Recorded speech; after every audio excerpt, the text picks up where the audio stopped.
Ya, pemirsa, kembali lagi bersama kami di Prime Time News. Pemirsa, dari pantauan kami sudah hadir di gedung KPK pasangan 03 Ganjar Pranowo bersama dengan Mahfud MD sudah hadir di sana.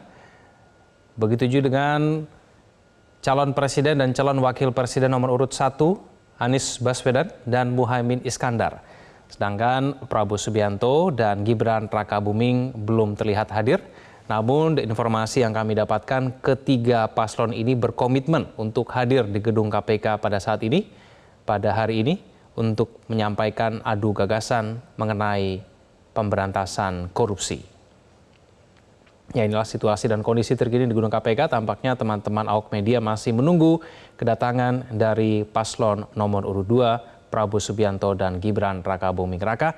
Kita dialog sambil menunggu kedatangan dari Prabowo Gibran dan gagasan-gagasan apa yang kemudian muncul nanti dalam adu gagasan di KPK pada hari ini. Mas Zainur, kalau kita cermati dalam pembahasan korupsi di debat pertama calon presiden dinilai belum cukup memuaskan karena dinilai keluar dari substansi. Mas Zainur, kalau menurut Anda apa sebetulnya gagasan yang menurut Anda dinanti-nantikan keluar dari setiap paslon ini di gedung KPK malam hari ini? Ya, memang kemarin di debat pertama, waktu banyak dihabiskan melenceng dari tema, misalnya sampai membahas pupuk, membahas asap, atau membahas tema-tema yang di luar tema korupsi dan penegakan hukum. Ya. Nah, kita tahu bahwa di dalam debat pertama itu sebenarnya masing-masing calon presiden itu sudah menyampaikan mengenai pandangan mereka tentang tantangan pemberantasan korupsi di Indonesia. Tetapi kalau Ya. kita ingat lagi, masing-masing capres ini saya lihat belum benar-benar secara jelas memperlihatkan pemahaman mengenai masalah apa yang sebenarnya menjadi akar dari korupsi di Indonesia. Kemudian juga belum ada tawaran-tawaran yang sifatnya strategis. Memang ada janji-janji untuk memberantas korupsi di Indonesia, bahkan seakan-akan akan menghilangkan korupsi di Indonesia, tetapi tidak menjelaskan bagaimana peta jalannya agar janji-janji tersebut dapat terlaksana. Atau juga kalau kita cek, Mas Kevin, di dalam visi misi capres-cawapres yang sudah disampaikan ke KPU, itu Ya. ada janji-janji pemberantasan korupsi, tetapi 1, 2, 3 mungkin berbeda-beda ya derajatnya ya. Yang saya lihat adalah peta jalannya itulah yang belum kelihatan. Sehingga malam ini kita harap masing-masing capres-cawapres ini dapat sekali lagi memperlihatkan pemahaman mengenai akar korupsi di Indonesia, juga tawaran strategi untuk dapat melakukan pemberantasan korupsi secara efektif. Ya. Kalau saya bagi setidak-tidaknya mungkin ada 3 hal utama. Yang pertama itu dilihat dari substansi, yaitu substansi hukum anti korupsi di Indonesia yang sampai saat ini belum efektif untuk dapat mendukung pemberantasan korupsi. Dimulai dari misalnya undang-undang tipikor kita itu masih lemah, masih belum sesuai dengan UNCAC, Konvensi PBB melawan korupsi.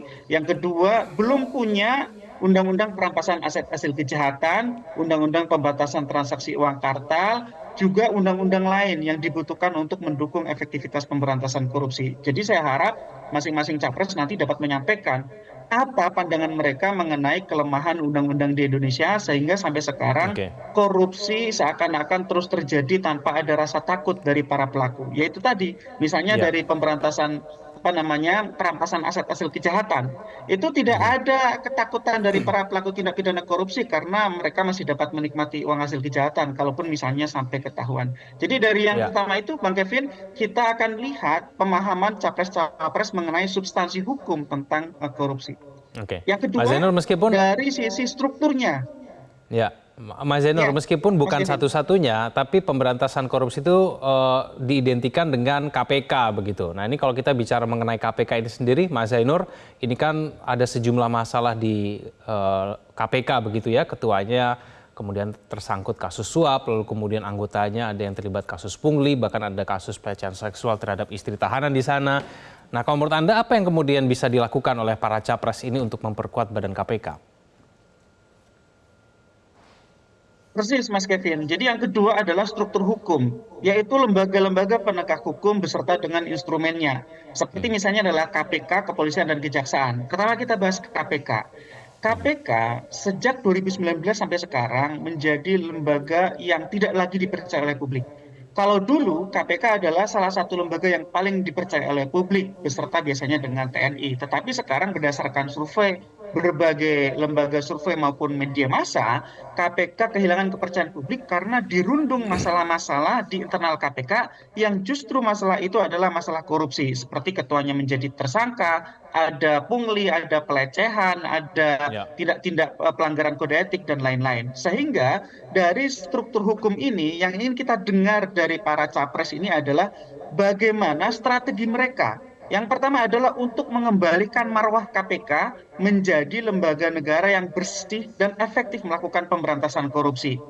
Saya cek di pernyataan-pernyataan capres dan cawapres, misalnya ada capres-cawapres yang mengusulkan, menawarkan, menjanjikan kalau terpilih maka akan mengembalikan independensi KPK dengan jalan apa? Dengan jalan mengubah kembali Undang-Undang KPK menjadi seperti dulu kala, bukan yang diubah melalui Undang-Undang 19 2019. Nah, tetapi dari tiga pasangan ini saya lihat ada dua yang menjanjikan mengembalikan independensi KPK dan saya yang satu belum lihat, itu Mas Kevin. Yang kedua adalah dari sisi kepolisian dan kejaksaan. Kita tidak bisa hanya melihat KPK-nya saja. Kepolisian dan kejaksaan itu Ya. juga harus dapat diperbaiki. Harus ada reformasi penegakan hukum yang mendasar di dua institusi ini, karena dua institusi ini juga punya kewenangan melakukan pemberantasan korupsi, tapi sejauh ini juga dua institusi ini belum bebas dari korupsi. Misalnya masih ada saja kasus-kasus yang melibatkan dua institusi ini.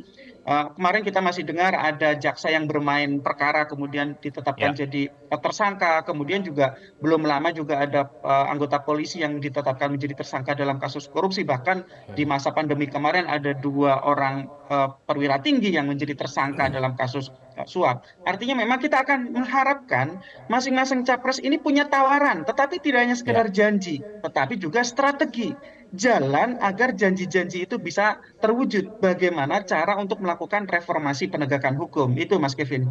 Oke, baik Mas Zainul, kita akan lanjutkan dialog kita di segmen selanjutnya. Kita juga simak tadi tampaknya paslon nomor urut 02 sudah tiba, Prabowo Gibran sudah sampai di gedung KPK. Pemirsa jangan kemana-mana, kami akan kembali. Jelajahi cara baru mendapatkan informasi. Download Metro TV Extend sekarang.